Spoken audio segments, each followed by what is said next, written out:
എല്ലാവരെയും ഞെട്ടിച്ചുകൊണ്ട് കാതടപ്പിക്കുന്ന ഒരു ശബ്ദം.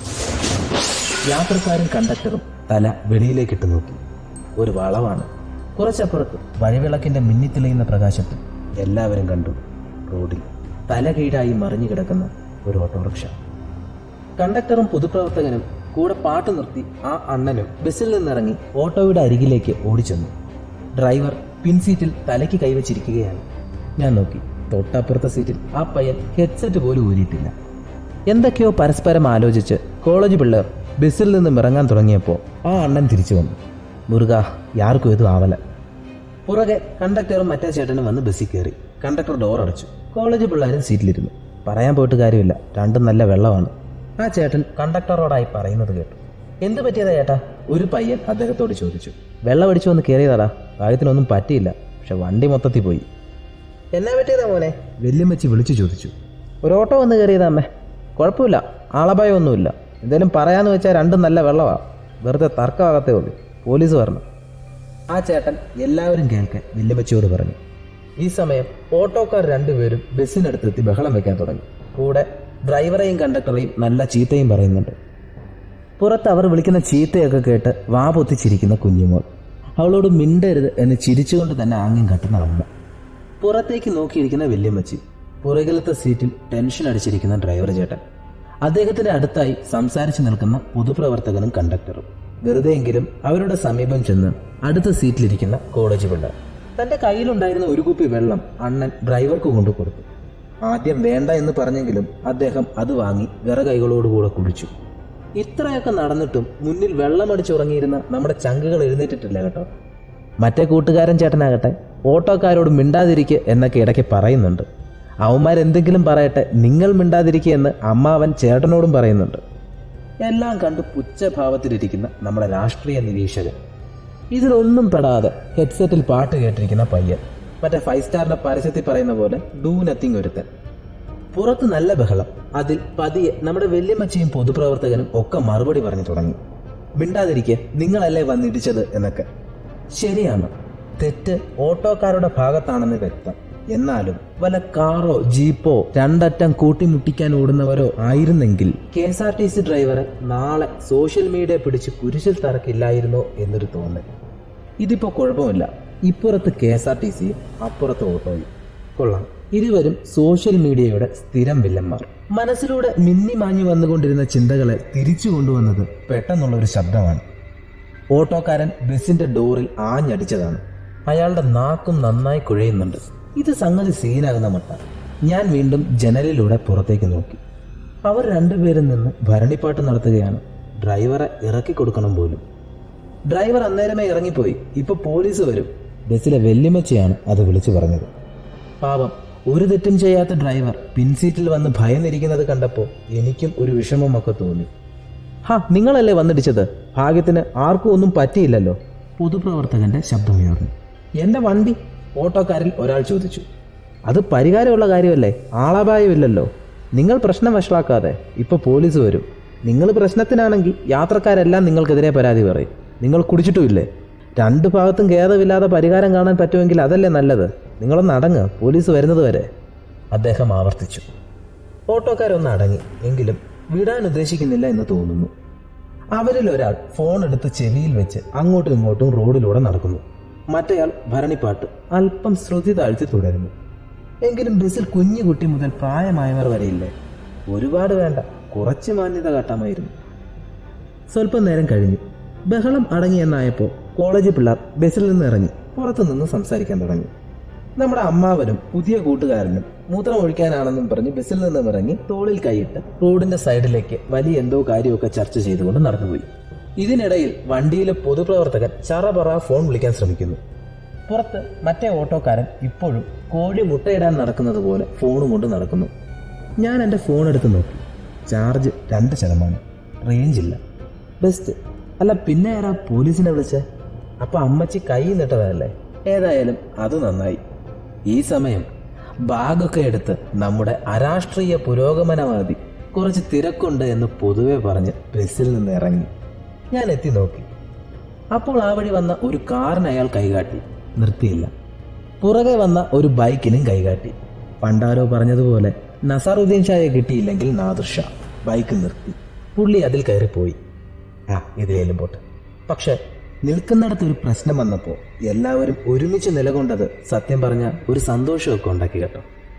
കത്തിക്കേറുമായിരുന്ന ഒരു പ്രശ്നത്തെ ഭംഗിയായി കൈകാര്യം ചെയ്ത പൊതുപ്രവർത്തകനോടും പോലീസിനെ വിളിച്ചു എന്ന് പറഞ്ഞു പറ്റിച്ച് അതിന് തുടക്കം കുറിച്ച നമ്മുടെ വല്യമ്മച്ചിയുടെ വിവേകത്തോടും വെളിയിൽ വലിയൊരു പ്രശ്നം നടക്കുമ്പോൾ മകൾക്ക് കംഫർട്ട് സോൺ ഉണ്ടാക്കി കൊടുത്ത അമ്മയോടും ടെൻഷൻ അടിച്ചിരുന്ന ഡ്രൈവർ ചേട്ടന് വെള്ളം കൊണ്ടു കൊടുത്ത അണ്ണനോടും ഒക്കെ ഉള്ളിൽ എവിടെ നിന്നോ ഒരു സ്നേഹവും ബഹുമാനവും ഒക്കെ തോന്നി. എന്നാലും ഒന്നും ശരിയല്ല, അതിങ്ങനെ മാറണം ഇതങ്ങനെ മാറണം എന്നൊക്കെ ഘോരം പ്രസംഗിച്ച പുള്ളിക്കാരൻ കേരള ദേശത്തിന്റെ രാഷ്ട്രീയ ബദൽ ബസ്സിൽ നിന്ന് ഇറങ്ങി ആദ്യത്തെ ആളായി ലിഫ്റ്റ് അടിച്ചു പോയത് ഓർക്കുമ്പോൾ അയ്യേ. എന്തായാലും സോഷ്യൽ മീഡിയയിൽ മുഖമില്ലാത്ത ചിലർക്ക് എൻ്റെ മനസ്സിൽ ഒരു മുഖം സമ്മാനിച്ച ആ ചേട്ടനും ഇരിക്കട്ടെ ഒരു കടപ്പാട്. ഞാൻ വെളിയിലേക്ക് വീണ്ടും ശ്രദ്ധിച്ചു. വെളിയിൽ ഇറങ്ങി നിൽക്കുന്ന കോളേജ് പയ്യന്മാർ എന്താണ് ഇവിടെ സംഭവിച്ചത്, എങ്ങനെ ഒഴിവാക്കാമായിരുന്നു എന്ന് പരസ്പരം ശാസ്ത്രാവലോകനം നടത്തുന്നു. കൊള്ളാം, പിള്ളേർക്ക് ഫിസിക്സ് ഒക്കെ അറിയാം. പണ്ട് ബ്രേക്കിംഗ് ഡിസ്റ്റൻസും സ്റ്റോപ്പിംഗ് ഡിസ്റ്റൻസും ഒക്കെ തൊണ്ട കയറി പഠിപ്പിച്ച ഷാജി സാറിന് ഓർമ്മ വന്നു. സ്കൂളിൽ പഠിപ്പിച്ച ഒന്നും കൊണ്ട് ജീവിതത്തിൽ ഒരു ഉപയോഗവുമില്ല എന്ന് യൂട്യൂബിലും മറ്റും വന്നിരുന്ന് കസർക്കുന്ന ചില മോട്ടിവേഷൻകാരെയും ഓർമ്മ വന്നു. രസം ഇതൊന്നുമല്ല, വണ്ടിയിലുണ്ടായിരുന്ന അമ്മാവൻ അവരുടെ സയൻസ് ക്ലാസ് കേട്ട് മനസ്സിലാക്കുകയാണ്. സംശയം ചോദിക്കലും വിശദീകരണം ആവശ്യപ്പെടലും ഒക്കെയുണ്ട്. അല്ല, പുള്ളിയുടെ തോളിൽ കൈയിട്ടുകൊണ്ട് മൂത്രം ഒഴിക്കാൻ പോയ ചേട്ടനവിടെ ഇനി ആടിയാടി കൊക്കയിലെങ്ങാനും വീണോ? ഞാൻ ജനലിലൂടെ എത്തി നോക്കി. ഭാഗ്യം ഇല്ല. തണുപ്പടിച്ച് അടിച്ച വെള്ളത്തിലെ കെട്ടിറങ്ങിയെന്ന് തോന്നുന്നു. ചേട്ടൻ റോഡിന് സൈഡിലെ പാറയിലിരുന്ന് പുകച്ച് തള്ളുന്നു. ആ പുക കുട്ടിക്കാനത്തിന്റെ മഞ്ഞിനുള്ളിലേക്ക് അലിഞ്ഞില്ലാണ്ടായി പോകുന്നു. അങ്ങ് ദൂരെ ചുരമിറങ്ങി ഒരു സൈറൻ വരുന്നു. പോലീസ് വന്നു, ആരോ പറഞ്ഞു. പിന്നെ ബസ്സിലൊരു തിരക്ക് കൂട്ടലാണ്. പൊതുപ്രവർത്തകൻ മുൻപിൽ പോയി ചില്ലിലൂടെ നോക്കി നിന്നു. കോളേജ് പിള്ളേരും അമ്മാവനും ഓടി വന്ന് ബസ്സിൽ കയറി. അമ്മാവൻ പുതിയ കൂട്ടുകാരനെ മറന്നില്ല കേട്ടോ. പോലീസ് വന്നു, വാ. കേട്ട പാതി കേൾക്കാത്ത പാതി കയ്യിലിരുന്ന സിഗരറ്റ് 3 വലി ആഞ്ഞു വലിച്ച് റോഡിലിട്ട് ചവിട്ടി പുള്ളിയും ബസ്സിൽ കയറി. 100 കുറ്റം പറഞ്ഞാലും കാര്യത്തോടടുക്കുമ്പോഴും ആവശ്യം വരുമ്പോഴും നമ്മുടെ ആൾക്കാർക്ക് പോലീസിനോടൊരു പേടിയും ബഹുമാനവും ഒക്കെ ഉണ്ട് കേട്ടോ. ഞാൻ പുറത്ത് കണ്ണോടിച്ചു. ഇല്ല, ഓട്ടോക്കാരവിടെയില്ല. അപ്പുറത്തെ വശത്തെ ജനലിലൂടെയും ഞാൻ നോക്കി, അവിടെയും ഇല്ല. അവന്മാരെവിടെ പോയി? എന്താ മോനെ? വെല്ലുമച്ചി ചോദിച്ചു. ഓട്ടോക്കാരെ കാണാനില്ല, ഞാൻ പറഞ്ഞു. പേടിച്ചോടിക്കാണും, വെല്ലുമച്ചി മോണ കാട്ടി ചിരിച്ചുകൊണ്ട് പറഞ്ഞു. ശരിയാ, നല്ല ഫോമിലായിരുന്നല്ലോ. കണ്ടക്ടർ ചേട്ടനും ശരിവെച്ചു. പെട്ടെന്നൊരു മൗനം. ഞങ്ങൾ എല്ലാവരുടെയും ശ്രദ്ധ ചുരമിറങ്ങി വരുന്ന ചുവപ്പും നീലയും പ്രകാശത്തിലേക്ക് മാത്രമായി. എല്ലാവരുടെയും കാത്തിരിപ്പിന് അല്പവിരാമം ഇട്ടുകൊണ്ട് മലയിറങ്ങി വന്ന ആംബുലൻസ് ഞങ്ങളെ കടന്നുപോയി. എല്ലാവരുടെയും മുഖത്ത് പെട്ടെന്നൊരു പുഞ്ചിരി പടർന്നു. പരസ്പരം നോക്കിയവരെല്ലാം തന്നെ പുഞ്ചിരിച്ചു. എന്തോ ഒന്ന്, എന്തെന്നറിയില്ല, എന്തോ ഒന്ന് ഇത്രയും നേരം അവിടെ മൂകമായി തളം കെട്ടി നിന്നിരുന്ന വീർപ്പുമുട്ടലിനെ തീർത്തും ഇല്ലാതാക്കിയതുപോലെ. അതെന്താണെന്ന് എനിക്കിപ്പോഴും ഒരു പിടിയുമില്ല. ഞാൻ പുറകിലത്തെ സീറ്റിലേക്ക് നോക്കി. അവൻ ഇപ്പോഴും പാട്ട് കേട്ടുകൊണ്ടിരിക്കുകയാണ്. ചുരത്തിൽ കോട കൂടി വരുന്നു. എല്ലാവരും സീറ്റിലിരിക്കുകയാണ്. ഡ്രൈവർ ചേട്ടൻ പോയി പാർക്കിംഗ് ലൈറ്റും ഹസാർ ലൈറ്റും ഓൺ ചെയ്തു. വണ്ടിക്കുള്ളിലെ ഇടാത്ത ലൈറ്റുകളും ഇട്ടു. ബസിന്റെ ഉള്ളിൽ തണുപ്പ് കയറി തുടങ്ങി. എല്ലാവരും ഷട്ടർ ഇട്ടു. വെല്ലുമ്മച്ചി ഒരു സ്കാർപ്പ് എടുത്ത് കെട്ടി. അമ്മ കുഞ്ഞുമോളുടെ ചെവി മൂടി ഒരു മങ്കി ക്യാപ്പ് വെച്ചു കൊടുത്തു. ബോധം കെട്ടുറങ്ങിയിരുന്ന സൂത്രനും ഷേരുവും തണുപ്പടിച്ച് എഴുന്നേറ്റ് കേട്ടോ. കുഞ്ഞുമോൾ അവളുടെ കയ്യിലുണ്ടായിരുന്ന ബിസ്ക്കറ്റ് എല്ലാവർക്കും വീതിച്ചു കൊടുക്കുന്നു. ഓരോരുത്തരും മടിക്കാതെ അത് വാങ്ങി. പുറകിൽ പാട്ട് കേട്ടുകൊണ്ടിരുന്ന പയ്യനും അത് വാങ്ങി. നല്ലത്, അവൻ അതും ചെയ്തില്ലായിരുന്നെങ്കിൽ പോയി താടക്കിട്ടൊരു തട്ട് കൊടുക്കാമായിരുന്നു. പതിയെ ഓരോരുത്തരും പരസ്പരം കുശലം പറയലായി. പതിയെ അവിടെ ഇവിടെ ചിരി പടർന്നു. കണ്ടക്ടർ ചേട്ടനും ഡ്രൈവർ ചേട്ടനും വന്നിരുന്ന് അതിൽ പങ്കുചേർന്നു. മനുഷ്യൻ സമൂഹജീവിയാണ്. അവൻ ഒറ്റയ്ക്ക് ജീവിക്കുക അസാധ്യം. ഒരു കൂട്ടം മനുഷ്യർ ഒരുമിച്ച് ഒരിടത്ത് നിലകൊള്ളേണ്ടി വരുമ്പോൾ അവിടെ ഒരു സമൂഹം സൃഷ്ടിക്കപ്പെടും. അതിൽ ഒരു പൊതു രാഷ്ട്രീയവും സൃഷ്ടിക്കപ്പെടും. ആദ്യ ഗുരുനാഥനായ അച്ഛൻ്റെ വാക്കുകളുടെ അർത്ഥം ഞാൻ ഒരു നിമിഷം നേരിൽ കണ്ടു. പെട്ടെന്ന് ഒരു ഹോണടി ശബ്ദം. കണ്ടക്ടർ ചേട്ടൻ വേഗം ചെന്ന് നോക്കി.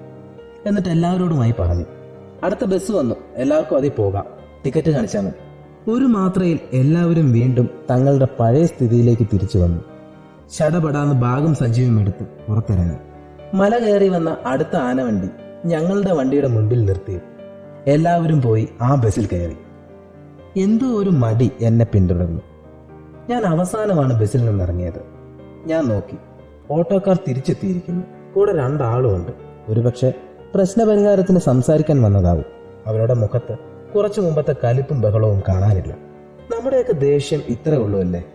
ഇനി ചിലപ്പോ അഭിനയമായിരിക്കുമോ? ഒന്നും ചെയ്യാനല്ല, എങ്കിലും അവിടെ തന്നെ നിന്നാലോ? എന്റെ ഉള്ളിലിരുന്ന് ആരോ എന്നോട് തന്നെ ചോദിക്കുന്നത് പോലെ തോന്നി. ഉച്ച മുതൽ ഒന്നും കഴിച്ചിട്ടില്ല. വിശപ്പും ക്ഷീണവും എന്നെ കീഴ്പ്പെടുത്തിയിരുന്നു. എന്തോ ഒരു മടിയോടുകൂടെ തന്നെ ഞാൻ ബസ്സിൽ കയറി. ബസ് എടുത്തപ്പോൾ തന്നെ നമ്മുടെ പാട്ടുകാരൻ പയ്യൻ മണിയടിച്ച് വണ്ടി നിർത്തി. അവന്റെ ബാഗ് വന്ന ബസ്സിൽ വെച്ച് മറന്നുപോയി അത്ര. അവൻ ബാഗ് എടുക്കാൻ ഇറങ്ങി ഓടി. ഇവന് ഏത് പാട്ടാ കേട്ടോണ്ടിരുന്നത് ഇത്രയ്ക്ക് കിളി പോകാൻ? അവൻ ചെന്നപ്പോഴേ കണ്ടക്ടർ ചേട്ടൻ ചിരിച്ചുകൊണ്ട് ബാഗ് എടുത്ത് ജനലിലൂടെ കൊടുത്തു. അതും വാങ്ങി പയ്യൻ വന്ന് വണ്ടിയിൽ കയറി. നിറയെ ആളുകളുമായി പതിയെ ആന മല കയറാൻ തുടങ്ങി. ഞാൻ ബസിന്റെ പുറകിലത്തെ ചില്ലിലൂടെ നോക്കി. കണ്ടക്ടറും ഡ്രൈവറും ബസ്സിനുള്ളിലേക്ക് കയറി പോകുന്നു. ഒരു ബസ്സിന് വഴിയിൽ യാത്ര മുടങ്ങിയാൽ തൊട്ടടുത്ത ഏത് ബസ്സിലും കയറ്റി യാത്രക്കാരെ ലക്ഷ്യത്തിലെത്തിക്കാൻ സർക്കാർ ബസ് ജീവനക്കാർ മുൻകൈയെടുക്കണം. അതാണ് പ്രോട്ടോകോൾ. പക്ഷെ അവരെ അവിടെ ഒറ്റയ്ക്കാക്കി പോരുമ്പോൾ ഉള്ളിൽ എവിടെയോ ഒരു വിഷമം. അത് കൂടെ ഉണ്ടായിരുന്ന മറ്റാർക്കെങ്കിലും തോന്നിയിരിക്കുമോ? അറിയില്ല. ഈ കഥ ഇവരിൽ ആരെങ്കിലും കേൾക്കുന്നുണ്ടാവുമോ? അറിയില്ല. ഞങ്ങൾ നിൽക്കണോ പോലീസ് വരുന്നത് വരെ എന്ന് വെറുതെയെങ്കിലും ഒന്ന് ചോദിക്കണമായിരുന്നു. ചുരം കയറി പോകുമ്പോൾ ദൂരെ താഴെ ചെറുതായി കാണാമായിരുന്നു ആ ആനവണ്ടിയുടെ മിന്നിത്തെളിയുന്ന വെളിച്ചം. എത്ര പരിഷ്കൃത രാഷ്ട്രീയ സമൂഹം സൃഷ്ടിക്കപ്പെട്ടാലും നമ്മളിപ്പോഴും ബുദ്ധിയുള്ള സ്വാർത്ഥരായ ആ വാരില്ലാ കുരങ്ങുകളാണ്. നമ്മളിൽ ഇപ്പോഴുമുള്ളത് ആ പഴയ അപരിഷ്കൃത തലച്ചോർ തന്നെയാണ്. എല്ലാവരും എല്ലാം മറന്നു പോവുക തന്നെ ചെയ്യും. ചെല്ലുമ്പോൾ തന്നെ ഇത് കുറിച്ചിടണം. കാരണം നാളെ നേരം വെളുക്കുമ്പോൾ ഒരുപക്ഷെ ഞാനും ഇത് മറന്നുപോയേക്കാം.